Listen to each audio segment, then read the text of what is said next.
Thema ngimtshela ke ukuthi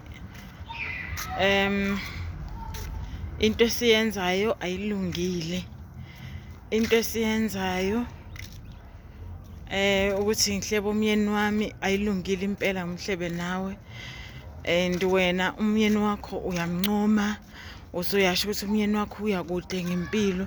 Mina owami umyeni ngimkhuluma kabi nawe.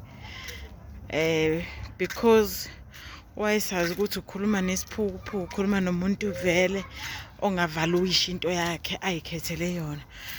What she said was wangiphikela nje, wayiphika izinto. Waba umuntu osho ukuthi yena azange asho ukuthi ngingamzaleli umyeni wami, and wayethi nje ngigade. So ngichaza ukuthini? Ngichaza ukuthi yena uyinyoka. Wangiphikela ngasala dengwane. Kwase kuyimina-ke isiphukuphuku ukuthi sengiyarealize ukuthi lento man yimbi engiyenzayo, uphoyizeni lo engikukhuziwe muzi. Uphoyizeni engawutshelwa ngaphambilini before ngikwenze lokho.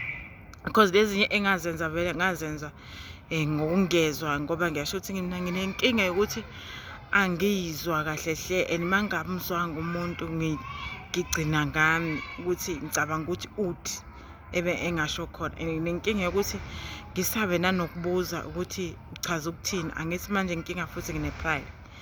So instead of ngibuze because of pride, angibuze ukuthi uchaza ukuthini ma uthi, ngoba angizwa ukuthi uthini ma uthi. So ngiwulimaze kanjalo-ke umshado wami. Mhlambe kwakungeke kube khona ukucatshanwa ngale ndlela okwaqatshanwa ngakhona between thina nale couple, ngenxa yobuphukuphuku bami. Bebejikijela noma mhlambe sasisola sobabili nomyeni wami, sikhulume sobabili. Manje inkinga njalo ngangithula ngiphoshela ukuthi kube uyena onenkinga.